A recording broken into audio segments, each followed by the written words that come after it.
Assalamualaikum warahmatullahi wabarakatuh. Alhamdulillah, alhamdulillahilladzi anzala sakinatan fi qulubil mu'minin. Asyhadu an la ilaha illallahul malikul haqqul mubin wa asyhadu anna Muhammadan abduhu wa rasuluhu shadiqul wa'dul amin. Allahumma shalli ala sayyidina Muhammad wa ala ali sayyidina Muhammad. Amma ba'du. Qala Allah Ta'ala fil Qur'anil Karim, a'udzu billahi minasyaitonir rajim. Bismillahirrahmanirrahim. Ya ayyuhalladzina amanu kutiba alaikumus syiyam kama kutiba alal ladzina min qablikum la'allakum tattaqun. Saudara seiman yang dirahmati Allah dimanapun Anda berada, alhamdulillah kita diberikan kesempatan oleh Allah untuk bertemu dengan tamu agung yang mulia, yaitu Syahrul Syiyam, Syahrul Ramadan, yaitu bulan Ramadan. Seterusnya salawat dengan salam selalu kita hadiahkan untuk junjungan kita Nabi besar Muhammad Sallallahu Alaihi Wasallam, yang mana telah mengajarkan kita bagaimana cara berpuasa dan bagaimana menghindari hal-hal yang akan merugikan kita dalam kita berpuasa. Saudaraku yang seiman yang dirahmati oleh Allah, Rasul bersabda, innama a'malu binniyat wa innama likulli imri ma nawa. Segala amal perbuatan manusia itu tergantung akan niatnya. Ketika kita hendak berpuasa, maka kita akan meluruskan niat kita, tujuan kita berpuasa.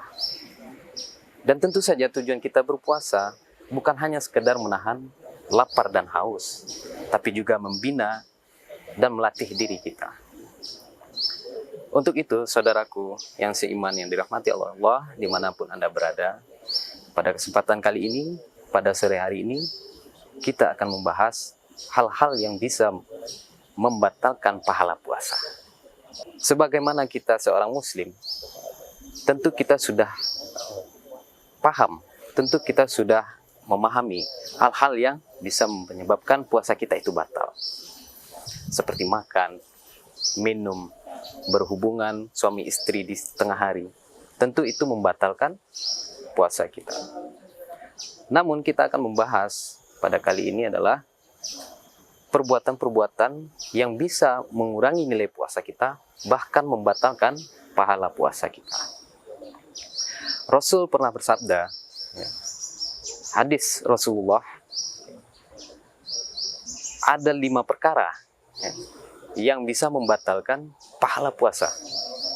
Yang pertama adalah al-kazab, yaitu berbohong.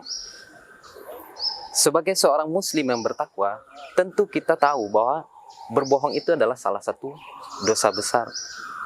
Maka dari itu ketika kita berpuasa, hendaknya kita menghindari kata-kata yang menimbulkan kebohongan. Kita menghindari kebohongan. Karena apabila kebohongan itu dilakukan, maka kebohongan itu akan seperti sebuah rantai.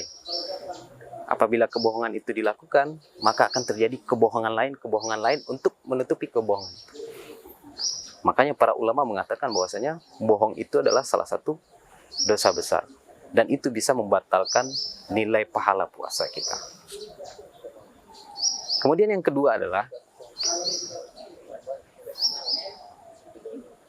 bergunjing atau mengomong-omongkan orang, atau membicarakan kejelekan orang lain. Saudaraku yang seiman yang dirahmati oleh Allah, di era digital pada saat ini, kita bisa melihat di televisi, di sosmed, di internet, banyaknya acara-acara yang hanya isinya adalah membicarakan kejelekan-kejelekan orang lain, membuka aib orang lain. Nah, itu bisa membatalkan pahala puasa kita. Ketika kita berpuasa, kita seharusnya melakukan amal-amal soleh seperti mengaji, berzikir di masjid, dan lain sebagainya.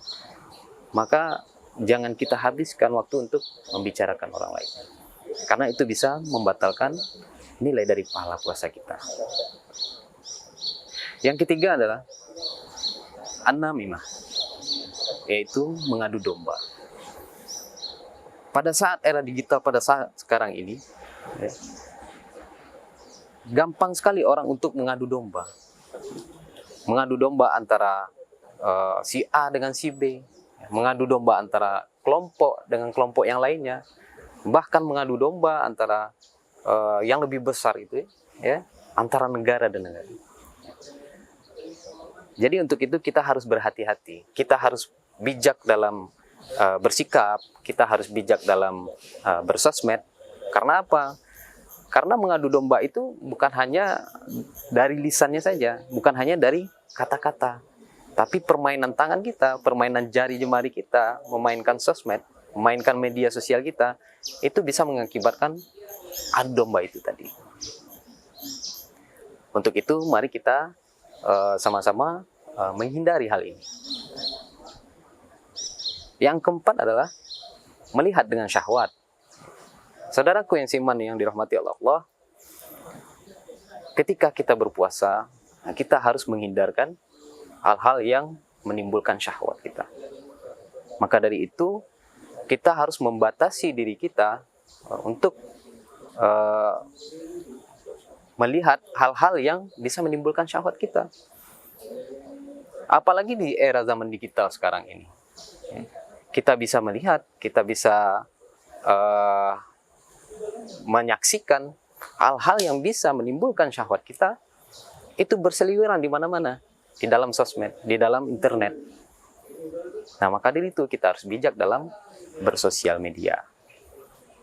Yang kelima adalah sumpah palsu. Nah, ini yang sering terjadi di tengah-tengah masyarakat kita pada saat ini.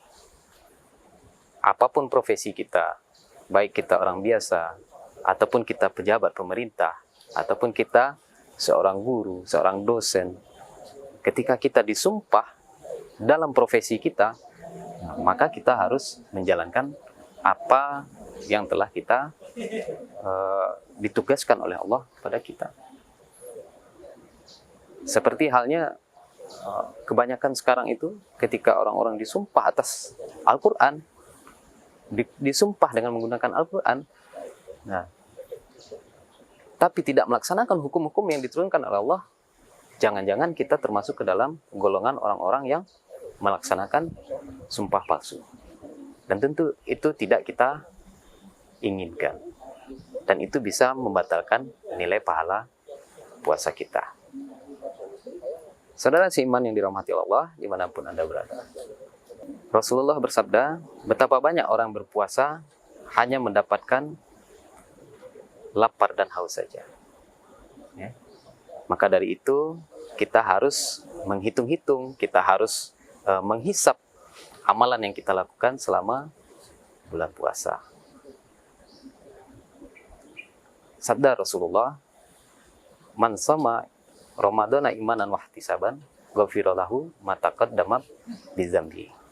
Barang siapa yang berpuasa di bulan Ramadan dengan ihtisab, dengan penuh perhitungan, maka itu akan menghapuskan dosa-dosanya di masa lalu.